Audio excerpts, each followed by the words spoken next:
Hello friends, and പുതിയ YouTube വീഡിയോയിലേക്ക് സ്വാഗതം. അപ്പോൾ ഇന്നത്തെ വീഡിയോ ഞാൻ അൺബോക്സ് ചെയ്യാൻ പോകുന്നത് ZEBRONICSന്റെ H81 ചിപ്പ് സീരീസ് ഉള്ള മദർബോർഡ് ആണ്. അപ്പോൾ നമുക്ക് നേരെ വീഡിയോയിലേക്ക് പോകാം.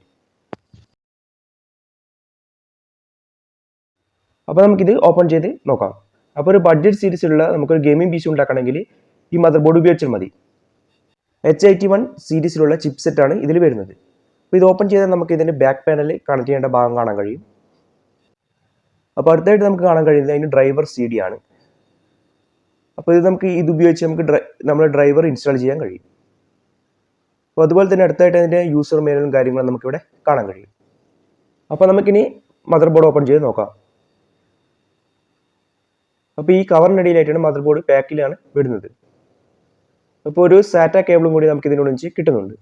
അപ്പോൾ നമ്മുടെ മദർബോർഡിന് ഡാമേജ് വരാതിരിക്കാൻ നല്ല രീതിയിലൊരു പാക്കിങ്ങിലാണ് ഇത് വരുന്നത്. അതിൻ്റെ അടിയിൽ സ്പോഞ്ചൊക്കെ വെച്ച് അത് പ്രൊട്ടക്റ്റ് ചെയ്തിട്ടാണ് ഇത് വരുന്നത്. അപ്പോൾ നമുക്ക് ഓപ്പൺ ചെയ്ത് ഇതിൻ്റെ വിശേഷങ്ങളിലേക്ക് പോകാം. ഇതാണ് നമ്മുടെ ZEBRONICSന്റെ മദർബോർഡ്. അപ്പോൾ ഇതിൽ വന്നിരിക്കുന്ന സോക്കറ്റ് സൈസ് എന്ന് വെച്ചാൽ LGA1150 ആണ്. അപ്പോൾ അതായത് നമുക്ക് ഇതിൽ ഇന്റലിൻ്റെ പ്രോസസ്സാണ് യൂസ് ചെയ്യാൻ കഴിയുക. ഇതിൽ യൂസ് ചെയ്യാൻ കഴിയുന്നത് ഇന്റലിൻ്റെ പെൻറ്റിയം അതുപോലെ തന്നെ സെലിറോൺ 4th and 5th ജനറേഷനിൽ വരുന്ന i3, i7, i5 പ്രോസസ്സാണ് ഇതിൽ സ്യൂട്ടബിൾ ആവുക. അപ്പോൾ നമുക്ക് ഈ മദർബോർഡിൽ വരികയാണെങ്കിൽ നമുക്കിവിടെ അതിൻ്റെ റോമൊക്കെ ഇവിടെ നമുക്ക് കാണാൻ കഴിയും. പിന്നെ അതിന് റാം ഇടാൻ വേണ്ടിയിട്ട് നമുക്ക് സ്ലോട്ട് ഉണ്ട്. DDR3 റാമാണ് ഇതിൽ യൂസ് ചെയ്യാൻ കഴിയുക. മാക്സിമം നമുക്ക് 16 GB റാം വരെ ഇതിൽ ഉപയോഗിക്കാം. ഇതിൻ്റെ ഹെഡ്സ് എന്ന് പറയുന്നത് 1600 ഹെഡ്സ് തൊട്ടിലുള്ള റാമാണ് ഇതിൽ ഉപയോഗിക്കേണ്ടത്. അപ്പോൾ നമുക്കിവിടെ 4 സാറ്റ കണക്ടർ പോർട്ട് കാണാൻ കഴിയും. 3.0 അതുപോലെ തന്നെ 2.0 ഇവിടെ കാണാൻ കഴിയും. ഇവിടെയാണ് നമ്മൾ പവർ കണക്ഷൻ കൊടുക്കേണ്ടത് 24 വോൾട്ട്. നമുക്ക് ഈ മദർബോർഡിൽ 3.0 USB സപ്പോർട്ടബിൾ ആണ്. അപ്പോൾ നമുക്ക് ഡാറ്റയൊക്കെ ഈസി ആയിട്ട് നമുക്ക് റീഡ് ചെയ്തെടുക്കാൻ കഴിയും. അതുപോലെ തന്നെ നമുക്കിവിടെ ഗ്രാഫിക്സ് കാർഡിൻ്റെ ഒരു ഓപ്ഷൻ ഇവിടെ കൊടുത്തിട്ടുണ്ട്.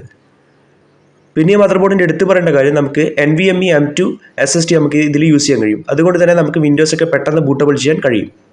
അപ്പോൾ നമുക്ക് വളരെ പെട്ടെന്ന് ഡാറ്റ റീഡ് ചെയ്യാനും റൈറ്റ് ചെയ്യാനും ഇതിലൂടെ നമുക്ക് സഹായിക്കുന്നു.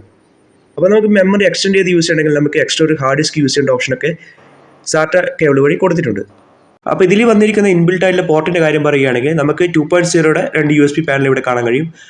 അതുപോലെ തന്നെ നമുക്ക് HDMI കണക്ടർ കാണാൻ കഴിയും. അതുപോലെ തന്നെ ഒരു VGA കണക്ടറും പിന്നെ വീണ്ടും ഒരു 2.0യുടെ USB കണക്ടർ, അതുപോലെ തന്നെ LAN കണക്ടർ, അതുപോലെ തന്നെ 3.0യുടെ 2 USB കണക്ടറും കാണാൻ കഴിയും.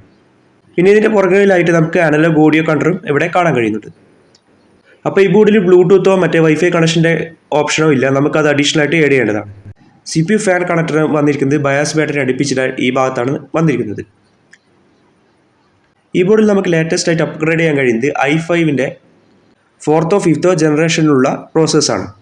നല്ലൊരു ഗെയിമിംഗ് എക്സ്പീരിയൻസ് നമുക്ക് ഇതിലൂടെ അനുഭവിച്ചറിയാൻ കഴിയും.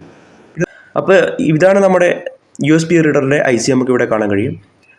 അപ്പോൾ ഇതിൽ കണക്ടറും കാര്യങ്ങളും ഞാൻ ഡീറ്റെയിൽ ആയിട്ട് വിവരിച്ചിട്ടില്ല. അപ്പോൾ നമുക്ക് PC ബിൽഡ് ചെയ്യുന്ന സമയത്ത് ഡീറ്റെയിൽഡ് ആയിട്ട് ഞാൻ അത് പറഞ്ഞു തരാം. അപ്പോൾ ഇതിന് ഫോം ഫാക്ടർ ATX എന്നാണ് എനിക്ക് ഫ്ലിപ്കാർട്ടിൽ കാണാൻ കഴിയുന്നത്. അപ്പോൾ ഇതിൻ്റെ ബോക്സ് കിട്ടിയതിന് ശേഷം എനിക്ക് ഫോം ഫാക്ടർ മൈക്രോ ATX എന്നാണ് കാണാൻ കഴിഞ്ഞത്. അതായത് ഇതിൻ്റെ വലിപ്പം മൈക്രോ ATX എന്നാണ് കാണിക്കുന്നത്. ഈ മദർബോർഡ് ഫിക്സ് ചെയ്യാൻ വേണ്ടി ഞാൻ യൂസ് ചെയ്യുന്നത് ഫ്രണ്ടക്കിൻ്റെ GARNET എന്ന് പറയുന്നൊരു CPU ക്യാബിനറ്റ് ആണ്. അപ്പോൾ ഇതിൻ്റെ ഡീറ്റെയിൽഡ് വീഡിയോ ഞാൻ ചെയ്തിട്ടുണ്ട്. എൻ്റെ വീഡിയോ തന്നെ ഡിസ്ക്രിപ്ഷൻ ബോക്സിൽ ഞാൻ ലിങ്ക് നൽകാം. അപ്പോൾ ഈ മദർബോർഡിൻ്റെ പ്രൈസ് പറയുകയാണെങ്കിൽ എനിക്ക് 2700 രൂപക്കാണ് ഇത് കിട്ടിയത്. അപ്പോൾ അതുപോലെ തന്നെ നമുക്ക് ഈ CPU ക്യാബിനറ്റിന് 1500 രൂപയാണ് ആയത്.